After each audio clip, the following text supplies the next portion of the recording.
اعمال کی اصلاح کرم سے کر دے۔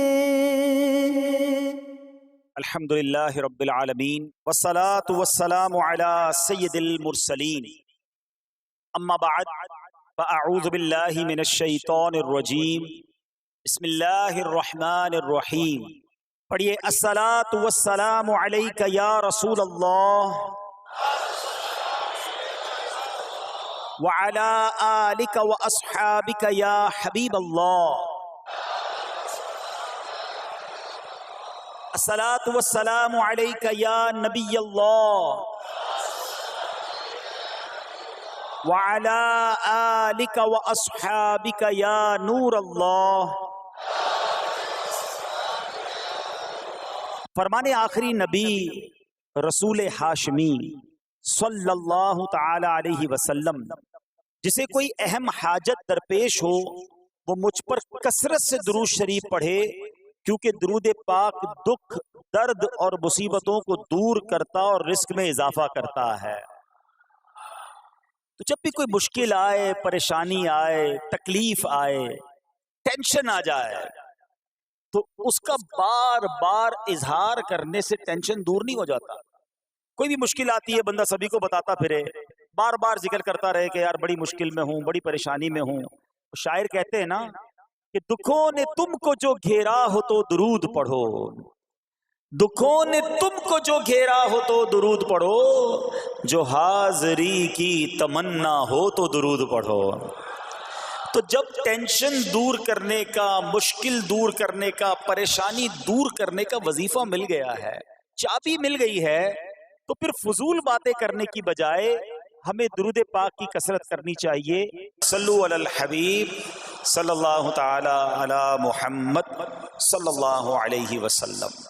آج میں آپ کو اللہ کے ایک نبی کا واقعہ سنانا چاہتا ہوں۔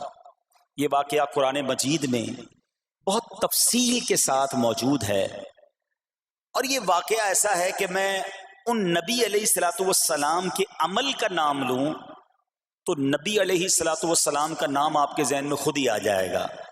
یعنی انہوں نے وہ عمل ایسا کیا کہ اب ان کے نام کے ساتھ وہ عمل ایک خاص ٹیگ بن گیا ہے۔ اور اگر میں اب عمل بتاتا ہوں، نام آپ خود بتائیں گے، اور ان کا عمل تھا کہ ان کے اندر کمال صبر تھا۔ اب یہ صبر کرنے والے نبی کون ہیں؟ صبر ایوب علیہ السلام۔ مشہور ہے دنیا میں کہ ایوب علیہ السلام کا جو صبر ہے وہ ضرب المثل بن گیا، وہ ایگزامپل بن گیا۔ صبر تو بہت سارے لوگوں نے دنیا میں کیا، مصیبتیں تو بہت سارے اللہ والوں پر آئیں، مگر حضرت ایوب علیہ السلام کو اس قدر کمال کا صبر جو ان کا تھا، وہ کیا واقعہ ہے۔ تو آج مشکلیں ہیں، پریشانیاں ہیں، ٹینشن ہیں، لوگ جب پریشان ہوتے ہیں تو صبر کا دامن تھامنے کی بجائے نارملی بے صبری، شکوے اور شکایات کی طرف جاتے ہیں۔ تو زندگی میں جب بھی کوئی معاملہ آئے نا، ہمیں اللہ کے کلام کی طرف رجوع کرنا چاہیے، اللہ والوں کی سیرت کی طرف رجوع کرنا چاہیے، اور رب کریم کے جو منتخب ترین بندے ہیں، دنیا کے افضل ترین جو افراد ہیں، وہ انبیاء کرام علیہ الصلوۃ والسلام ہیں۔ تو ہمیں جب بھی کوئی پرابلم آئے، جب بھی کوئی مسئلہ درپیش ہو، پہلے دیکھیں اللہ والوں نے اس موقع پر کیا کیا تھا، قرآن کیا کہتا ہے، حدیث کیا کہتی ہے، تو پھر زندگی میں چیزیں آسان ہو جاتی ہیں۔ تو حضرت ایوب علیہ الصلوۃ والسلام کی سیرت کے بارے میں جانتے ہیں کہ آپ حضرت اسحاق علیہ الصلوۃ والسلام کی اولاد میں سے ہیں، اور ان کی والدہ حضرت لوط علیہ الصلوۃ والسلام کے خاندان سے ہیں۔ اللہ تعالیٰ نے آپ کو ہر طرح کی نعمت سے نوازا تھا۔ آپ حسن و صورت والے بھی تھے، یعنی آپ کو اللہ پاک نے بہت خوبصورت بھی بنایا تھا، اور اللہ کریم نے مال بھی بہت دیا، اولاد میں بھی کثرت دی، یعنی ویل آف لائف تھی، خوبصورتی بھی ہے، مال بھی ہے، اولاد بھی ہے۔ اچھا، پھر ظاہر مال تھا تو گھر بھی تھے، جانور بھی تھے۔ اس زمانے میں جو ویلتھ ہوتی تھی، جو پیسہ ہوتا تھا، وہ جانوروں کی صورت میں ہوتا تھا۔ آج کل لوگ گاڑیاں رکھتے ہیں، سونا زیورات رکھتے ہیں، اس زمانے میں جانور ہوتے تھے۔ بلکہ اب بھی اگر پاکستان کے بھی آپ انٹیریئر کے ایریا میں چلے جائیں، گاؤں گوٹھ میں جائیں، تو لوگ اپنا مال و دولت سے جانور ہی خرید رہے ہوتے ہیں۔ ان کے نزدیک یہی ان کا جو ہے وہ جو بھی ان کا کاروبار ہوتا ہے اور مال ہوتا ہے۔ اب آپ پر امتحان آیا، آزمائش آئی. اور وہ آزمائش کیسے آئی کہ پہلے آپ کا مکان گرا اور خاندان کے جتنے افراد تھے اور آپ کے بیٹے تھے، جتنے بھی آپ کے بیٹے تھے نا، وہ سب اس مکان کے تلے دب کر انتقال کر گئے. اللہ اکبر. آپ کو آ کر خبر دی جاتی گئی کہ حضور آپ کا مکان گر گیا ہے، آپ کے بچے دب گئے اور دب کر ان کا انتقال ہو گیا ہے. آپ فرماتے تھے میرا کیا ہے، جس کا تھا اس نے لے لیا. جب تک اس نے مجھے دے رکھا تھا وہ میرے پاس تھا، جب اس نے چاہا اس نے واپس لے لیا. اسی نے دیا تھا نا. تھوڑی دیر بعد خبر آئی کہ آپ کے جتنے جانور تھے، ہزارہا اونٹ تھے، بکریاں تھی، ریوڑ کے ریوڑ تھے، سارے جانور جو ہیں وہ مر گئے. کسی نے آ کر کہا کہ اب آپ کی جتنی دولت تھی، جتنے جانور تھے وہ بھی مر گئے. سبحان اللہ. آپ اللہ کا شکر بجا لاتے، کہتے یا اللہ جو رب کا تھا اس نے واپس لے لیا، اسی کا تھا، جتنی دیر چاہا میرے پاس رہا، واپس لے لیا اس نے. میں اپنے رب کی رضا پر راضی، میں اس امتحان پر راضی ہوں. اللہ اکبر. اب کیا ہوا کہ آپ کی تمام کھیتیاں اور جو باغات تھے، بہت بڑی زمینیں تھی، بڑے بڑے کھیت تھے، وہ بھی سارے کے سارے برباد ہو گئے. کسی نے آ کر بتایا کہ حضور اب تو کھیت بھی گئے، اب باغات بھی گئے. آپ نے فرمایا کہ جس کا تھا اس نے لے لیا، میں اس کی رضا پر راضی ہوں. جب تک میرے پاس تھا وہ میرے پاس تھا، اب رب نے واپس لینا چاہا تو اس نے لے لیا. اب he was empty handed، یعنی اب کچھ بھی نہیں تھا، نہ بچے ہیں، نہ مال ہے، نہ جانور ہے، نہ مکان ہے. مگر حضرت ایوب علیہ السلام کی زبان پر پھر بھی شکر ہے، اب بھی شکر ہے، شکوہ نہیں ہے کہ اللہ میں تیری رضا پر راضی ہوں.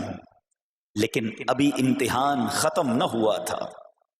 اور اس امتحان کے پیچھے بعض مفسرین نے ایک اور قول بھی نقل کیا کہ شیطان نے حضرت ایوب علیہ السلام کو دیکھ کر اللہ کی بارگاہ میں کہا کہ اے مولا یہ تیرا بندہ اس لیے تیرا شکر گزار ہے کہ تو نے اسے بڑا نوازا ہے، بڑا مال دیا ہے، اولاد دی ہے، گھر دیا ہے. تو اب رب کریم نے حضرت ایوب پر امتحان بھیجا تاکہ پتہ چلے کہ میرے نیک بندے امتحان کے بعد بھی صبر کرتے ہیں. لیکن اب سب چلا گیا نا، تو شیطان نے کہا کہ ابھی جان تو باقی ہے نا، صحت تو باقی ہے. اللہ اکبر. مزید آزمائش آئی اور یہ ہوا کہ آپ کو بیمار کر دیا گیا. مبارک جسم پر بڑے بڑے آبلے پڑ گئے، پھوڑے جس کو کہتے وہ پڑ گئے. اس حال میں آپ کے سارے دوست بھی آپ کو چھوڑ کے چلے گئے. آج کل ویسے بھی حال ایسا ہی ہے جناب، جب تک پیسہ ہے، شہرت ہے، آپ کے پاس کوئی مال ہے تو آس پاس بہت سارے لوگ ہوتے ہیں. مگر جب یہ سب چیزیں چلی جائیں نا تو بعض اوقات ایسی کنڈیشن میں اپنے اور پرائیوں کی جانچ بھی ہو جاتی ہے کہ اب کون کھڑا ہے. دوستی مال کے لیے تھی، دوستی شہرت کے لیے تھی، دوستی منصب کے لیے تھی، یا کسی کی ذات سے واقعی خالص دوستی تھی.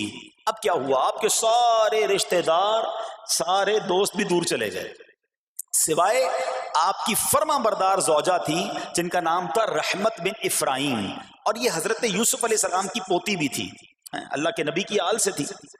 وہ آپ کی خدمت کرتی رہی. اب جسم پر پھوڑے ہیں، آبلے ہیں، ایک بیوی ہے، نہ پیسہ ہے، نہ مال ہے، نہ بچے ہیں، واٹ ایور جو تھا سب ختم.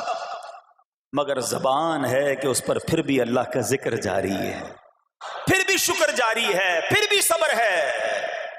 بات کرنا آسان ہے جناب، مشکل آئے اور صبر کرے بندہ.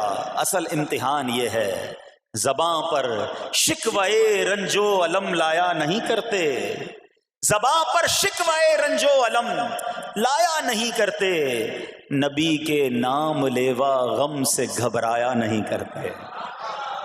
ہم میں سے کسی پر ایسی آزمائش نہیں آئی نا. چھوٹی موٹی آزمائشیں تو آتی رہیں گی. ایک بات یاد رکھنا، یہ زندگی کی جو گاڑی ہے نا، یہ مسائل کے پہیوں پر ہی چلتی ہے. ہمیں بعض اوقات کسی کی گاڑی، کسی کا مکان، کسی کا خوبصورت چہرہ، کسی کی مسکراہٹ دیکھ کر لگتا ہے یار یہ تو دنیا کا سب سے سخی آدمی ہے. ایسا نہیں. تو یہ نہ سمجھے کہ سارا جہان جناب سخی ہے اور میں اکیلا دکھی ہوں. ایسا نہیں ہوتا، بلکہ ہر اس جہاں میں تقریباً ہر بندہ ایسا ہوتا ہے جس کے ساتھ کوئی نہ کوئی دکھ لگا ہوا ہوتا ہے، کوئی نہ کوئی پریشانی ہے. کسی کو مال کی پریشانی، کسی کو روزگار کی پریشانی، کسی کو بیماری لگی ہے، کسی کو اور ٹینشن ہے. تو یہ کبھی بھی نہ سوچے کہ میں زندگی گزاروں گا اور کوئی ٹینشن نہیں آئے گی. تیار رہو امتحان کے لیے، امتحان ضرور آنا ہے. اب کمال یہ ہے کہ اس امتحان میں پاس کون ہوتا ہے. حضرت ابراہیم پر امتحان آیا، زبان پر صبر ہے، شکر ہے، شکوہ نہیں ہے. اب کیا ہوا کہ آپ کا سال ہاں سال تک یہ محال رہا. یہ 2-4 مہینے کا پرابلم نہیں تھا، کئی سال تک آپ بیمار رہے. آپ کی زوجہ جو ہے وہ خدمت کرتی رہی. اچھا یہاں ایک غلط فہمی دور کر دوں کہ کچھ لوگ یہ کہتے ہیں، یہ کتابوں میں پتہ نہیں کچھ کتابوں میں لکھ دیا گیا کہ حضرت ایوب علیہ السلام کو معاذ اللہ کوڑ کی بیماری ہو گئی تھی. ایسا بالکل نہیں تھا. کوڑ کی بیماری نہیں ہوئی تھی، بلکہ نہ کوڑ ہوا نہ جزام ہوا. آپ کو جسم پر پھوڑے پھنسیاں جن کو کہتے ہیں آبلے نکل آئے تھے. کیونکہ کوڑ کی بیماری وہ ہوتی ہے کہ جس سے لوگ نفرت یا حقارت کرتے ہیں. اللہ کے کسی بھی نبی کو کبھی بھی کوئی ایسی بیماری نہیں ہوئی جس کی وجہ سے لوگ اس سے حقارت یا نفرت کریں یا دور بھاگیں. کیونکہ اللہ نے ان نفوس قدسیہ کو، ان نیک بندوں کو، ان منتخب شخصیات کو لوگوں کی ہدایت کے لیے بھیجا ہے. ان کو کبھی کوئی ایسی چیز نہیں ہوئی کہ جس سے لوگ گھن کھا کر دور بھاگیں. تو یہ بالکل غلط ہے. البتہ آپ کے جسم پر آبلے تھے، پھوڑے تھی، اور اللہ اکبر آپ اس حال میں کیا رب سے عرض کرتے تھے؟ آپ عرض کرتے تھے، قرآن میں یہ الفاظ موجود ہیں، انی مسنی الضر وانت ارحم الراحمین. ترجمہ کیا ہے؟ مجھے تکلیف پہنچی اور تو سب مہر والوں سے بڑھ کر مہر والا ہے، رحم کرنے والوں میں سب سے بڑھ کر رحم کرنے والا ہے. یعنی اللہ کی بارگاہ میں یہ عرض کرتے تھے، یا اللہ تکلیف پہنچی ہے، رحم تو نے کرنا ہے، تو ارحم الراحمین ہے. زمانے سے نہیں کہتے تھے. یہاں ایک اور پرابلم ہے. میں کوئی مسئلہ ہوتا ہے، پرابلم آتی ہے، ہم ساری دنیا سے کہتے ہیں یہ مسئلہ ہو گیا، یہ پرابلم ہو گئی. نہیں، ساری دنیا میں سے کوئی آپ کا مسئلہ حل نہیں کر سکتا. اس سے بات کرو نا جو مسائل کو حل کرنے والا ہے، اس سے عرض کرو نا جو مصیبت کو دور کرنے والا ہے. ادھر ادھر جانے کی بجائے پرابلم یہ ہے جب بھی مشکل آتی ہے ہم سب کے پاس جاتے ہیں، ہم رب کے پاس نہیں جاتے ہیں. جاؤ اس کے پاس جو حل المشکلات ہے، جو مصیبتوں کو حل کرنے والا ہے، اس کی بارگاہ میں فریاد کرو. وہ شاعر کتنی پیاری بات لکھتے ہیں نا، یہ بہت سارے لوگوں کے لیے درس ہے جو اپنی پرابلمز کے لیے دنیا والوں کے پاس جاتے ہیں. ارے اگر پکارنا ہے تو اللہ کی بارگاہ میں پکارو، التجا کرنی ہے تو اللہ کے حبیب سے عرض کرو نا. شاعر لکھتے ہیں، کسی کا احسان کیوں اٹھائیں، کسی کو حالات کیوں بتائیں، کسی کا احسان کیوں اٹھائیں، کسی کو حالات کیوں بتائیں. تمہیں سے مانگیں گے تم ہی دو گے، تمہارے در سے ہی لو لگی ہے. ہم اللہ کی بارگاہ میں عرض کریں، اللہ کے حبیب کی بارگاہ میں لو لگائیں. دنیا والوں کے پاس کچھ نہیں رکھا، لیکن ہم دنیا والوں کو بتا کر اپنے صبر کا ثواب بھی ضائع کر دیتے ہیں. دیکھو حضرت ایوب علیہ السلام کا صبر، کسی سے نہ کہا، اللہ کی بارگاہ میں عرض کرتے رہے. اب آپ کی آزمائش کا وقت پورا ہوتا ہے، دعا کرتے رہے، التجا کرتے رہے، صبر کرتے رہے. حکم ہوا کہ اپنا پاؤں زمین پر مارو. حضرت ایوب علیہ السلام نے پاؤں زمین پر مارا تو زمین سے ایک چشمہ پھوٹ اٹھا. حکم الہی سے حکم دیا گیا کہ اب اس پانی سے غسل کرو. آپ نے جب اس پانی سے غسل کیا تو آپ کی تمام بیماریاں دور ہو گئیں. پھر آپ 40 قدم چلے، دوبارہ زمین پر قدم مارنے کا حکم دیا. قدم مارتے ہی ایک اور خوبصورت لذیذ ٹھنڈے پانی کا چشمہ نمودار ہوا. پانی ٹھنڈا، میٹھا اور لذیذ تھا. اب آپ نے وہ پانی پیا تو آپ کے باطن میں نور ہی نور پیدا ہو گیا اور آپ کو اعلیٰ درجے کی صحت و نورانیت حاصل ہو گئی. اور سنو، میرا رب تو قادر ہے نا. اللہ تعالیٰ نے آپ کی وہ ساری اولاد جو دب کر کئی سال پہلے مر گئی تھی، انتقال فرما گئے تھے، اللہ نے ان تمام اولاد کو پھر زندہ فرما دیا اور آپ کی بیوی کو دوبارہ جوانی بخشی، اور اب اس کے بعد بھی آپ کی کثیر اولاد ہوئی. سنو سنو، جو جانور چلے گئے تھے نا، اللہ نے مویشی، اسباب و خزانہ اس سے زیادہ آپ کو پھر سے عطا فرما دیا. صبر کیا تھا نا. ان اللہ مع الصابرین. اچھا یاد سب کو ہے یہ آیت, بچپن سے یاد ہے, اللہ صابروں کے ساتھ ہے, صبر کرنے والوں کے ساتھ ہے, مگر صبر کرنا نہیں ہے. امتحان آنا ہے تو صبر کرنا نہیں ہے, آیت سب کو پتا ہے. اچھا جس کے ساتھ پرابلم ہو جائے نا اس کو بھی بندہ درس دینے جا رہا ہوتا ہے, بھائی صبر کرنا, اللہ آپ کو صبر دے, لیکن جب اس پر امتحان آتا تو یہ صبر کرتا نہیں ہے. دوسروں کو درس دے رہا تھا, آج تیری باری آئی ہے نا, تو صبر کا دامن نہ چھوڑیں. میں آپ کو ایک بات سوال پوچھنا چاہتا ہوں. آج کل ہم بڑے لوگوں سے تعلقات کیوں بنانے کی کوشش کرتے ہیں؟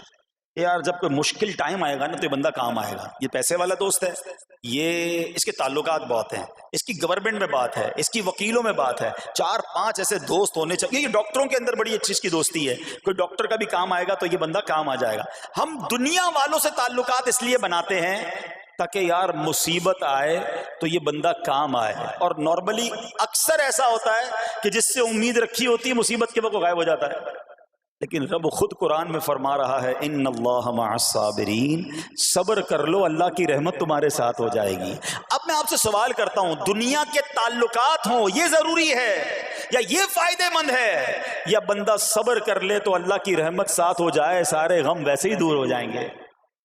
صبر اس کو نہیں چھوڑنا ہے. تو حضرت ایوب علیہ السلام کی زندگی میں ایک اور واقعہ یہ ہوا کہ جب آپ بیمار تھے, آپ کو پتہ جب بندہ بیمار ہوتا ہے تو بعض اوقات اس کی طبیعت میں کیفیات بھی ہوتی ہیں, تو آپ نے اپنی زوجہ کو پکارا, تو آپ کی زوجہ کچھ دیر میں حاضر ہوئی, تو آپ نے جلال میں آ کر اس کو 100 درے, اپنی زوجہ کو 100 کوڑے مارنے کی قسم کھا لی. اب جب صحت آ گئی تو قسم تو آپ نے کھائی ہوئی تھی, تو اب کیا کرتے؟ اس بیوی نے تو خدمت بھی بہت کی تھی, اب اسے کوئی خاص کیفیت تھی, آپ نے قسم اٹھا لی تھی. سبحان اللہ, ایوب علیہ السلام کو اللہ کریم نے قرآن میں کیا حکم دیا کہ اے ایوب آپ ایک یعنی 100 جس کو کہتے ہیں تنکے 100 تنکوں والی جھاڑو لیں اور اس جھاڑو کو ایک مرتبہ اپنی بیوی کو مار دیجئے تو آپ کی قسم جو ہے وہ پوری ہو جائے گی, یعنی قسم کا کفارہ نہیں دینا ہوگا. اللہ اکبر. اللہ نے اس نبی علیہ السلام کی فرما بردار بیوی کی جو سزا تھی یا جو معاملہ تھا اس کو کتنا آسان فرما دیا. تو رب کریم نے قرآن مجید فرقان حمید میں اس کو کس طرح بیان فرمایا, وَخُذْ بِيَدِكَ ضِغْثًا فَاضْرِب بِهِ وَلَا تَحْنَثْ, فرمایا کہ اپنے ہاتھ میں ایک جھاڑو لے کر اسے مار دے اور قسم نہ توڑ. اِنَّا وَجَدْنَاهُ صَابِرًا, فرمایا ہم نے اسے صابر پایا. نعم العبد, کیا اچھا بندہ. اِنَّهُ اواب, بے شک وہ بہت رجوع لانے والا ہے. ارے آج دنیا کسی کو کہے یہ صبر والا ہے, حضرت ایوب کی شان دیکھو کہ رب فرما رہا ہے قرآن میں اِنَّا وَجَدْنَاهُ صَابِرًا, اور ہم نے ایوب کو صبر کرنے والا پایا, صابر پایا. اللہ حضرت ایوب کے صبر کے صدقے ہمیں بھی صابرین میں شامل فرما لے.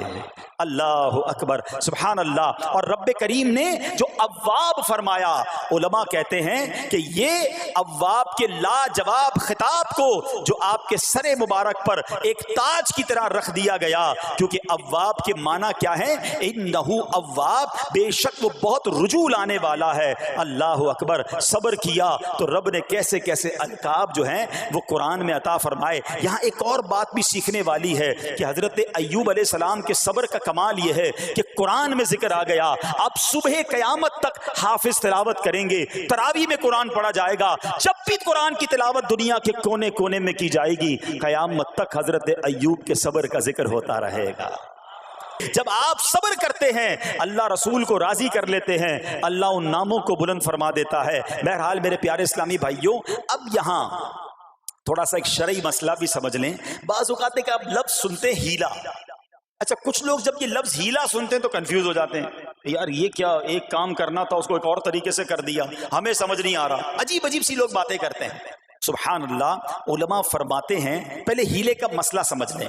فتاوی عالمگیری میں ہے جو ہیلا کسی کا حق مارنے یا اس میں شبہ پیدا کرنے یا باطل ذریعے سے فریب دینے کے لیے کیا جائے وہ مکروہ ہے, اور جو ہیلا اس لیے کیا جائے کہ آدمی حرام سے بچ جائے یا حلال کو حاصل کر لے وہ اچھا ہے. انما الاعمال بالنیات, غلط نیت سے ہیلا کہ کسی کا حق دبا لو یا معاذ اللہ زکوٰۃ ادائی نہ کرنی پڑے, اللہ کو کوئی دھوکہ نہیں دے سکتا, اللہ دیکھ رہا ہے کہ اس کی نیت کیا ہے. لیکن ہیلا اس لیے ہے کہ حرام سے بچ جائے، حلال حاصل کر لیا جائے، تو اس کی جو جواز کی صورتیں ہیں علماء نے فرمایا یہ آیت اس میں دلیل ہے. اور آیت کیا تھی؟ وَخُذْ بِيَدِكَ ضِغْثًا فَاضْرِبْ بِهِ وَلَا تَحْنَثْ، اور فرمایا اپنے ہاتھ سے ایک جھاڑو لے کر اسے مار دو اور قسم نہ توڑو. قسم تو 100 کوڑے مارنے کی تھی، اللہ کریم نے آسانی کا راستہ بتایا. ہاں ایک بات یاد رہے، یہ بڑی امپورٹنٹ بات کرنے جا رہا ہوں کہ مفتیان کرام، قابل اعتماد مفتیان کرام سے رہنمائی لے کر ہم جیسے لوگوں کو، عوام الناس کو کوئی ہیلا اپنے طور پہ نہیں کر لینا چاہیے. ہاں کیونکہ بعض ہیلوں کی شرعی طور پر اجازت نہیں ہوتی، اور بعض اوقات ہیلا کرنے میں ایسی غلطی لوگ کر جاتے ہیں جن کی وجہ سے ہیلا ہوتا ہی نہیں ہے. تو یہاں صرف آپ کو دلیل بتانا تھا، باقی اگر کسی قسم کا کوئی شرعی ہیلا کرنا ہے تو قابل اعتماد مفتیان کرام سے رجوع کیا جائے. سبحان اللہ. اب حضرت ایوب علیہ السلام کے صبر کی بات ہوئی ہے نا، اللہ نے پتہ ہے آپ کو کتنا مقام عطا فرمایا کہ نبی کریم صلی اللہ تعالی علیہ وآلہ وسلم نے ارشاد فرمایا حضرت ایوب لوگوں میں سب سے بڑھ کر عالم، صابر اور غصہ پینے والے تھے. حضرت ابن مسعود رضی اللہ تعالیٰ عنہ سے مروی ہے کہ حضرت ایوب علیہ السلام قیامت کے دن صبر کرنے والوں کے سردار ہوں گے. ہاں صبر کرنے والوں کے بھی سردار ہوں گے. اچھا بعض اوقات ہوتا کیا ہے، اچانک کوئی پرابلم آ گئی، کہیں آگ لگ گئی، گاڑی میں نقصان ہو گیا، پیسے چوری ہو گئے، موبائل چوری ہو گیا، کوئی چیز میں نقصان ہو گیا، کاروبار میں نقصان ہو گیا، صحت خراب ہوئی. بندہ کہتا ہے یار یہ میرے ساتھ کیوں ہوا ہے، میں نے ایسا کیا کیا ہے. بعض اوقات زبان سے شکوے، شکایت، حالانکہ قرآن مجید فرقان حمید نے تو پہلے ہی ہمیں بتا دیا ہے. ہمارا پرابلم پتہ ہے کیا ہے، ہم بہت ساری باتیں جانتے ہیں دنیا کی، قرآن و حدیث پڑھتے نہیں ہیں، تو مینٹلی پریپیئرڈ نہیں رہتے. آپ کو پہلے ہی پتا ہو کہ یار گرمیاں آنے والی ہیں، تو اچانک گرمیاں آئیں گی تو پریشان نہیں ہوں گے نا. آپ کو پتا تھا جون جولائی میں گرمیاں ہوتی ہیں، بھائی سردیاں نہیں ہوتی. آپ پنکھا بھی تیار رکھتے ہیں، ٹھنڈا پانی کا انتظام بھی رکھتے ہیں، گرمی کے وقت باہر کم نکلتے ہیں.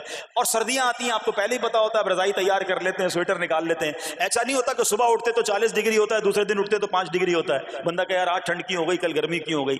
مینٹلی پریپیئرڈ جب بندہ ہوتا ہے تو وہ تیار ہوتا ہے.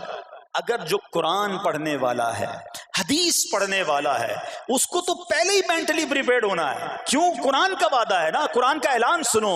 اللہ کریم قرآن مجید میں کیا ارشاد فرماتا ہے؟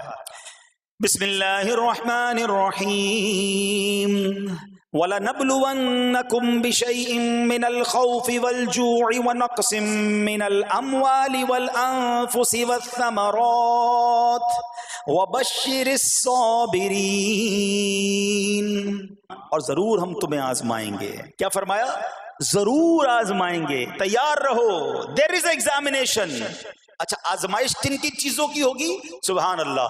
قرآن نے لسٹ بھی دے دی ہے کہ آزمائش کیا ہوگی. فرمایا کچھ ڈر سے، اچانک خوف آ جاتا ہے نا، کوئی دشمن آ جاتا ہے، کوئی دھمکی دے رہا ہوتا ہے، اچانک حالات خراب ہو جاتے ہیں، دل میں خوف بیٹھ جاتا ہے. پھر فرمایا بھوک سے، مال کم ہو گیا، تنگی آ گئی تو بھوک سے. پھر فرمایا کچھ مالوں اور جانوں اور پھلوں کی کمی سے.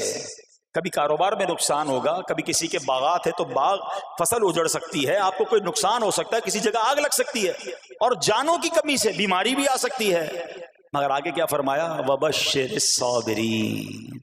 خوشخبری سنا ان صبر والوں کو. اور جب سبحان اللہ یہ ایگزام آتا ہے نا، جو اس ایگزام سے نکل جاتا ہے تو رب نے فرمایا خوشخبری ہے.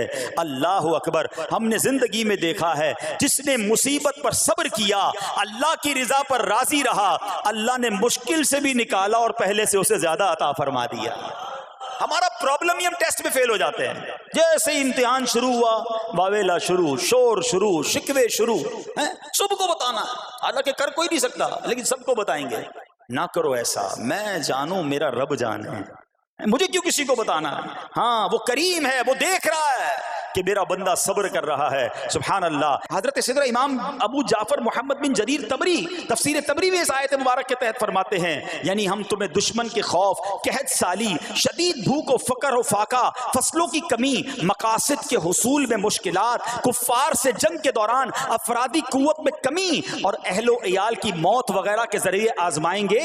اور یہ سب چیزیں بطور امتحان ہوں گی تاکہ تمہارے سچے جھوٹوں سے اور اہل بصیرت منافقوں سے جدا ہو جائیں. یعنی اس ٹیسٹ میں پتہ چل جائے گا کون اللہ والا ہے, کون صبر والا ہے, کون اللہ کی رضا پر راضی رہنے والا ہے. سنو سنو, جب یہ تکلیف آتی ہے نا تو اس کا پھر اجر کتنا ملتا ہے. شہنشاہ نبوت مخزن جود و سخاوت صلی اللہ تعالی علیہ وسلم نے ارشاد فرمایا, جو دنیا میں ہی اپنی ہر خواہش کی تکمیل کر لے تو یہ چیز آخرت میں اس کے اور اس کی خواہش کے درمیان آڑ اور پردہ بن جائے گی. اور جو مالداروں کی زینت کی طرف اپنی نگاہیں دراز کرے تو وہ آسمان والوں کے سامنے بے عزت ہو جاتا ہے. اور جو شدید بھوک پر صبر کرے اللہ عز و جل اس کو جنت الفردوس میں جہاں چاہے گا ٹھکانہ عطا فرمائے گا. ہاں, ہر چیز پوری ہو جائے, جو چاہیے وہ مل جائے. یہ نہیں ہونا چاہیے. کچھ نہ کچھ آزمائشیں آئیں گی اور اگر سب ادھر مل گیا تو ادھر پھر کیا ملے گا. ہم اللہ سے یہ دعا کرتے ہیں کہ ادھر بھی عطا فرمائے, ادھر بھی محروم نہ کرے. ہاں, ہمیں ڈرتے بھی رہنا چاہیے کہ یار میں جو مانگتا ہوں ادھر مل جاتا ہے, کہیں وہاں محروم نہ رہ جاؤں. تو آزمائش آئے تو صبر کرنا چاہیے, اللہ کی رضا کے طور پہ زندگی گزارنی چاہیے. ایک بار نبی پاک علیہ الصلوۃ والسلام انصار کے پاس تشریف لے گئے تو فرمایا کیا تم مومن ہو؟ بڑا کمال کا سوال جواب ہے, ذرا غور کیجئے گا. ہمارے پاس بھی کوئی آ کر کہے کہ کیا تم مومن ہو تو ہم کیا جواب دیں گے؟ صحابہ خاموش رہے. سیدنا فاروق اعظم نے کہا حضور ہاں ہم مومن ہیں. شاید ہمارا بھی جواب یہی ہوگا, مومن ہیں. مگر اگلا سوال سنو نبی پاک علیہ الصلوۃ والسلام کا. فرمایا کہ اگر تم مومن ہو تو تمہارے ایمان کی علامت کیا ہے؟ ہاں, اب ہم سے کوئی یہ سوال کرے تو ہم جواب کیسے دیں گے؟ بھائی تم کہہ رہے ہو مومن ہیں, واٹ از دا سمٹمز, کوئی نشانی کوئی علامت تو بتاؤ نا. اب یہ سوال کرنے والے کون ہیں؟ پیارے آقا صلی اللہ تعالی علیہ وآلہ وسلم. صحابہ سامنے بیٹھے ہیں. ارشاد فرمایا مومن ہو تو علامت کیا ہے؟ کیا شاندار جواب دیا کہ صحابہ کرام نے کہ ہم جب فراخی کی حالت ہوتی ہے نا, آسانی ہوتی ہے تو ہم شکر ادا کرتے ہیں. جب آزمائش آتا ہے, کوئی پرابلم آتی ہے, ہم صبر کرتے ہیں اور اللہ کے فیصلے پر راضی رہتے ہیں. نبی اکرم علیہ الصلوۃ والسلام نے جواب میں کیا فرمایا؟ رب کعبہ کی قسم تم مومن ہو. تو پتہ یہ چلا کہ مومن ہونے کی نشانی یہ ہے کہ جب اچھے دن آئیں تو شکر کرے اور مشکل کے دن آئیں تو اللہ کی رضا پر, اللہ کے فیصلوں پر راضی رہے, صبر کرے. اب آؤ سوال کرتے ہیں. اچھے دن آتے ہیں تو ہم کیا کرتے ہیں؟ ارے بھائی میں تو انتظار میں تھا, تھوڑے پیسے آئیں تو فلاں عیاشی کروں, فلاں گناہ کروں. تھوڑے پیسے تھے تو وہ کام ہی نہیں کر پا رہا تھا, اب تو موقع لگا ہے, اب تو دن آئے ہیں. معاذ اللہ, جس کو اللہ نعمتیں دیتا ہے, فراخی دیتا ہے, تو وہ اللہ کی نافرمانی میں لگ جاتا ہے. اور جب اس کو کوئی آزمائش بھیجتا ہے تو وہ ناشکری کہہ کر, بلکہ بعض اوقات تو کفریہ کلمات منہ سے نکال کر ایمان سے بھی ہاتھ دھو بیٹھتا ہے. ایسا نہیں ہونا چاہیے. عقل مند وہ ہے, یاد رکھنا کہ رب جتنی عطائیں بڑھائے ہم اتنے سجدے بڑھائیں, ہم اتنے صدقے بڑھائیں. دیکھو نا دنیا میں کیا ہوتا ہے, آپ کو کوئی تحفہ دے, آپ کیا کہتے ہیں؟ شکریہ, جزاک اللہ. دوبارہ تحفہ دے, آپ کہتے ہیں بہت مہربانی. تیسری بار دے, بندہ کہ یار یہ تو مجھ پر کتنا مہربان ہے. اتنی مہربانیاں. ناراض نہیں ہونا چاہیے. جو تمہیں دنیا میں 2-4 تحفے دے دے, تم اسے ناراض نہیں کرنا چاہتے. جب سے میں پیدا ہوا, جب سے وہ نواز رہا ہے, وہ ناراض نہ ہو جائے اس کا کوئی خیال نہیں. وہ دیے جا رہا ہے. ہم تو دیکھتے ہیں نا, بندہ غریب ہوتا ہے, تھوڑے گناہ, جیسے جیسے امیر ہوتا گیا اس کے پر پرزے نکلنا شروع ہو جاتے ہیں, مسجد سے دور, نمازوں سے دور, معاذ اللہ حرام کاموں میں پڑ جاتا ہے. ارے اللہ کے بندے, تجھے رب نواز رہا ہے, تیرے تو سجدے بڑھنے چاہیے تھے. لیکن ہوتا کیا ہے, وہ عطائیں بڑھاتا ہے, لوگ خطائیں بڑھاتے ہیں. نہ کرو ایسا. جب فراخی ہو, جب اللہ کی طرف سے آسانی ہو تو شکر ہو, اور جب آزمائش آئے تو صبر ہو. یہی مومن کی نشانی ہے. اور اللہ سے دعا کرتے ہیں کہ اللہ کریم ہمیں اپنے شکر گزار اور صبر کرنے والے بندوں میں شامل فرما لے. اور یقین کریں صبر کا جو پھل ہے نا, وہ کہتے ہیں نا صبر کا پھل میٹھا. او ہو, بالکل ٹھیک کہا, بلکہ بہت میٹھا ہے. سنو, اللہ عز و جل فرماتا ہے کہ جب میں کسی بندے کو بیماری میں مبتلا کروں, ہو سکتا ہے یہاں بھی میرا کوئی بھائی بیمار بیٹھا ہو, مدنی چینل کے ناظرین میں سے کوئی بیمار بیٹھا ہو. دیکھو بیماری آئے نا, شکوہ مت کرنا, صبر کرنا. فضیلت سنو, حدیث قدسی ہے, اللہ فرماتا ہے جب میں اپنے کسی بندے کو بیماری میں مبتلا کروں اور وہ اس پر صبر کرے, کسی سے شکایت نہ کرے, تو میں اس کے گوشت کو اچھے گوشت سے اور اس کے خون کو اچھے خون سے بدل دیتا ہوں. پھر اگر اسے شفا دیتا ہوں تو ایسی شفا دیتا ہوں کہ اس کے نامہ اعمال میں کوئی گناہ نہیں رہتا. اور اگر میں اسے دنیا سے اٹھا لوں تو اسے اپنی رحمت کاملہ کے سائے میں لے جاتا ہوں. ارے کمال ہو گیا. بیماری آئی, بیماری جب جاتی ہے تو گناہوں سے بھی پاک کر کے جاتی ہے.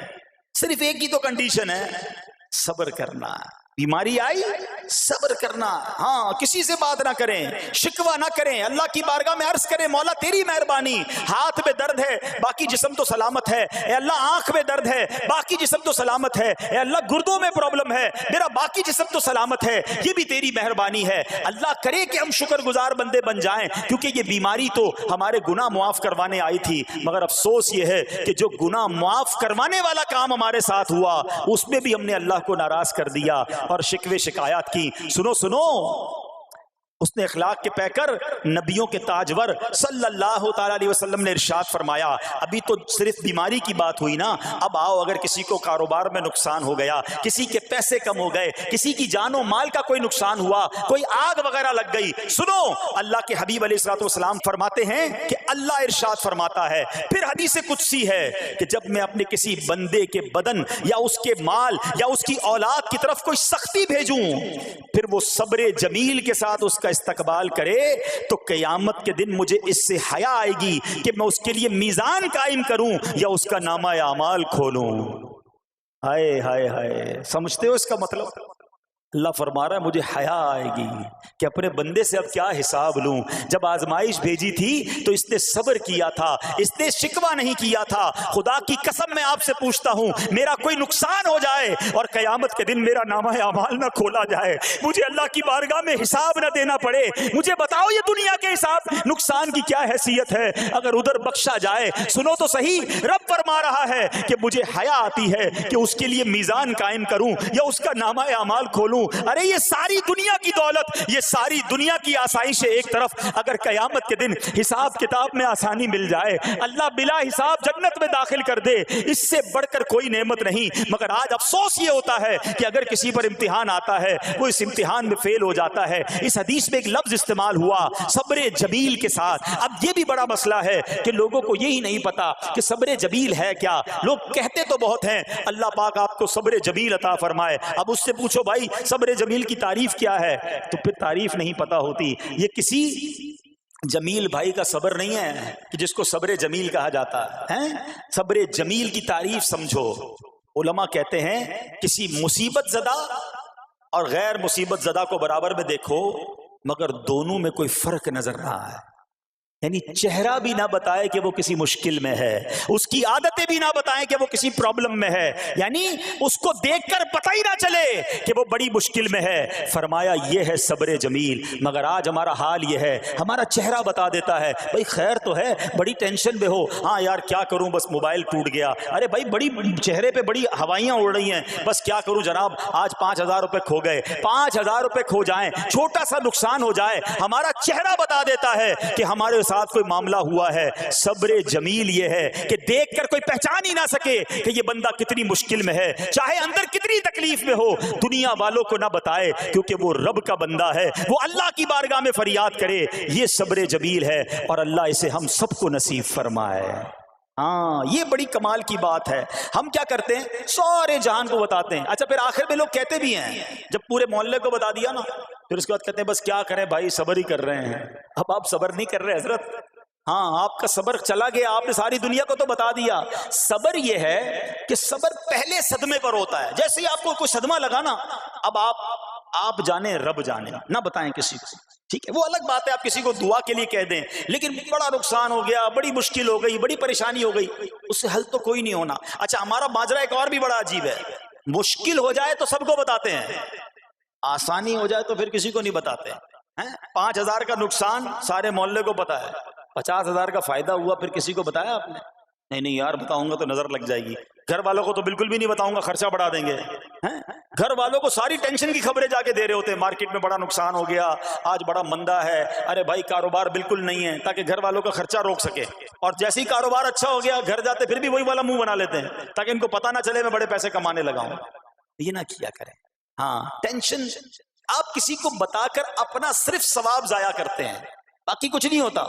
کرنا رب نے ہے، اور یہ اگر آزمائش میرے درجے بلند کرنے آئی ہے، اگر یہ آزمائش مجھے اللہ کے قریب کرنے آئی ہے تو پھر تو اس کا استقبال ہونا چاہیے نا. ہاں ہمارے بزرگان دین تو آزمائشوں کا استقبال کیا کرتے تھے. اور سنو، یہاں ہو سکتا ہے کہ میرا کوئی نابینا بھائی بیٹھا ہو. بعض اوقات ایسا بھی ہوتا ہے کہ اچانک کسی کی بینائی چلی جاتی ہے، آنکھیں ٹھیک ہوتی ہیں اور اچانک ایکسیڈنٹ ہوا یا کوئی واقعہ ہوا ہے. بہت بڑی آزمائش. اللہ اس آزمائش سے ہمیں محفوظ رکھے.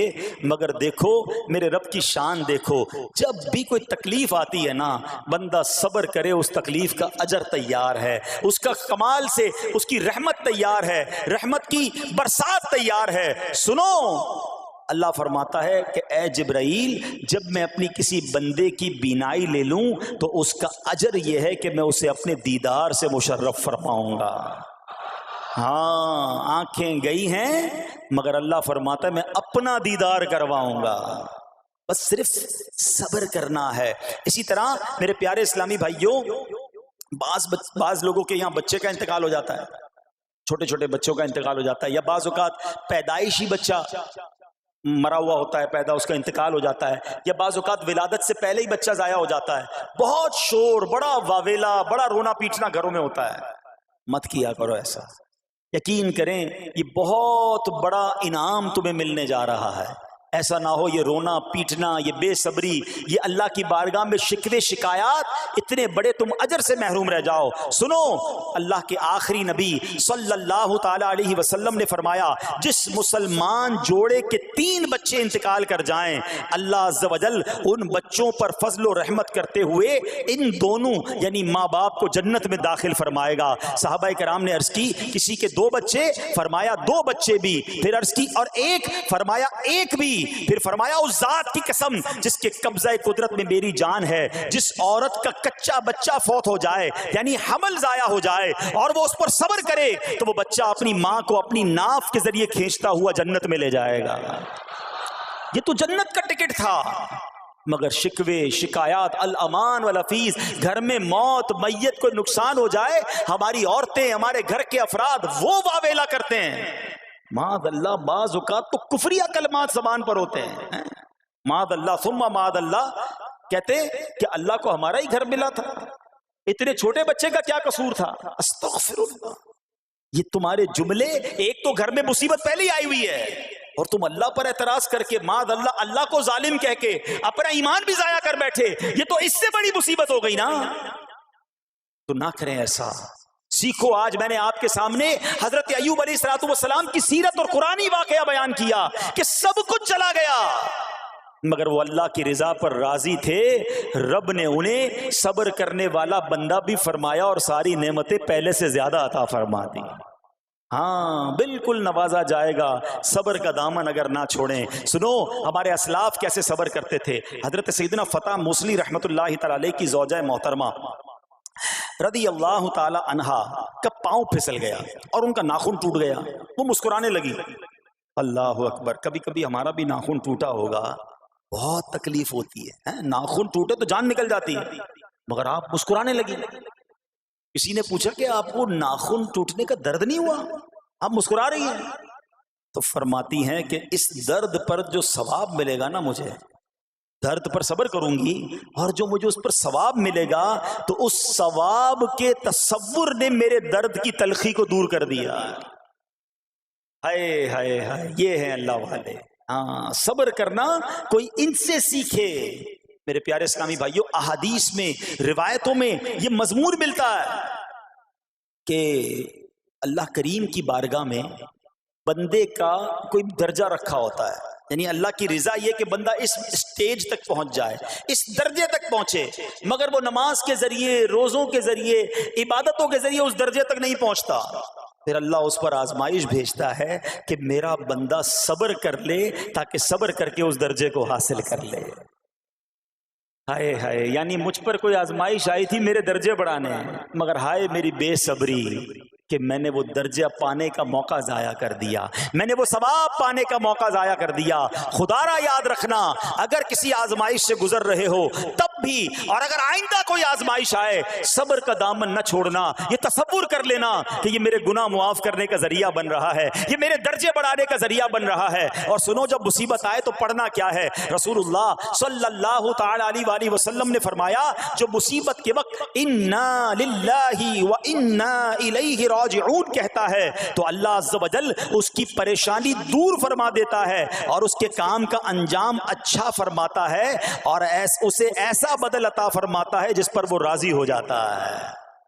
تو یہ پڑھ لیں، لیکن شکوہ نہ کریں، دنیا والوں کو بتانے کی حاجت نہیں۔ اچھا، وہ جو میں بات کر رہا تھا کہ تکلیف سب کو بتانی ہے اور راحت کے بارے میں کسی کو کوئی شکر کرتا ہوا نظر نہیں آتا۔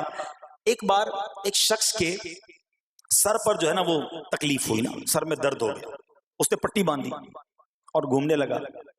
اس زمانے میں حضرت رابعہ بصریہ رضی اللہ رحمۃ اللہ تعالی علیہا، اللہ کی بہت بڑی ولیاں ہیں، آپ نے اس کو دیکھا کہ کیوں پٹی باندھی ہے؟ وہ کہتا سر میں درد تھا اس لیے پٹی باندھی ہے۔ بات تھوڑی سی باریک ہے، سمجھدار لوگ سمجھیں گے، اس لیے پٹی باندھی ہے کہ سر میں درد تھا۔ اللہ اکبر۔ اس اللہ والی نے پتہ ہے کیا کہا؟ آپ کہتی ہیں کبھی صحت کی پٹی بھی باندھی ہے؟ یہ جملہ ہے بڑا سمجھنے والا ہے، یعنی اللہ نے اتنے دنوں تک صحت میں رکھا تو کسی کو نہیں بتایا، اور تھوڑے دنوں کی تکلیف آئی تو پٹی باندھ کے سب کو بتانے چلا ہے کہ رب نے بیمار کیا ہے۔ ہاں، ہمیں اللہ کریم کی طرف سے آزمائش ہمیشہ تھوڑی آتی ہے۔ اگر اپنی زندگی کا ہم پورا عرصہ کیلکولیٹ کریں نا کہ بھئی 40 سال کا کوئی بندہ ہو گیا تو کتنے دن ہوئے 40 سال میں؟ ٹھیک ہے، ایک بار کبھی بیٹھ کے اکیلے میں حساب کرنا، اتنے ہزار دن میں نے دنیا میں گزارے، کتنے دن بیمار رہا؟ تو شاید چند دن، 100 دن، 50 دن، 200 دن بنیں گے۔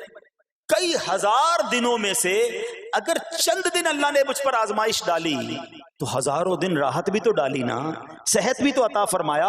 اتنے دن جس رب نے چھاؤں میں کھڑا کیا، اگر تھوڑی دیر کے لیے دھوپ آئی ہے تو مجھے شکوہ نہیں کرنے چاہیے۔ یاد رکھنا، ہر رات کے بعد صبح ہے، ہر دھوپ کے بعد چھاؤں ہے۔ اگر تم انتظار کرو گے تو رب ایسی رحمت تم پر نازل کرے گا، اپنے غیب کے خزانوں سے عطا فرمائے گا۔ قرآن میں رب نے وعدہ کیا ہے وَمَن يَتَوَكَّلْ عَلَى اللَّهِ فَهُوَ حَسْبُهُ، جو اللہ پر بھروسہ کرے اللہ اس کے لیے کافی ہے۔ مگر ہمارا پرابلم یہ ہے کہ جب مشکل آتی ہے ہم یہ ساری باتیں بھول کر بس شکوہ، شکایات اور پریشانی میں چلے جاتے ہیں۔ ارے آپ اس مصیبت کو اللہ کی طرف سے نعمت سمجھ لو، اللہ کی طرف سے یہ سمجھ لو کہ میرے گناہ معاف کروانے، میرے درجات بلند کرنے کے لیے آیا ہے۔ اچھا، اب ایک اور بات، بعض اوقات شیطان ہے نا، وہ کسی کے دماغ میں وسوسہ ڈالتا ہے کہ یار جب میں نمازیں نہیں پڑھتا تھا نا تب تو اتنا پریشان نہیں رہتا تھا، جب سے نمازیں شروع کی، دعوت اسلامی کے اجتماع میں آنے لگا، مدنی قافلوں میں سفر شروع کر دیا، اب تو میں نے کچھ ذمہ داری بھی لینا شروع کر دی ہے۔ ارے میں نے جب سے امامہ پہنا ہے، یہ داڑھی رکھ لی ہے، میری کوئی اسلامی بہن سن رہی ہے کہ بے پردہ گھومتی تھی تو کوئی اتنا ٹینشن نہیں تھا، اب میں نے جناب پردہ کرنا شروع کیا ہے، قرآن پڑھنا شروع کیا ہے تو ٹینشنیں شروع ہو گئی ہیں۔ اب شیطان بعض لوگوں کے ذہنوں میں یہ وسوسہ ڈالتا ہے کہ میں تو دین کے قریب ہو رہا ہوں، اللہ کے قریب ہو رہا ہوں، اور مجھ پر آزمائشیں کیوں آ رہی ہیں؟ سنو سبحان اللہ، اللہ کے حبیب علیہ الصلوۃ والسلام کی کیا شان ہے۔ اعلیٰ حضرت ایسے ہی نہیں کہتے کہ میں نثار تیرے کلام پر، ملی یوں تو کس کو زبان نہیں، وہ سخن ہے جس میں سخن نہ ہو، وہ بیان ہے جس کا بیان نہیں۔ میرے آقا نے کم و بیش 1450 سال پہلے یہ مسئلہ سالو کر دیا۔ حضرت سیدنا سعد بن ابو وقاص رضی اللہ تعالیٰ عنہ فرماتے ہیں کہ میں نے عرض کی یا رسول اللہ صلی اللہ تعالیٰ علیہ وسلم، سب سے زیادہ مصیبتیں کن لوگوں پر آئیں؟ گلی مقاتی نا، پنجابی بچ کہتے ہیں نا، گالی بات ہی ختم کر دی۔ حضور یہ بتائیں سب سے زیادہ مصیبتیں کن لوگوں پر آئیں؟ پیارے آقا نے فرمایا انبیاء پر۔ اللہ اکبر، اللہ کے سب سے قریب تو انبیاء ہیں نا، انبیاء پر۔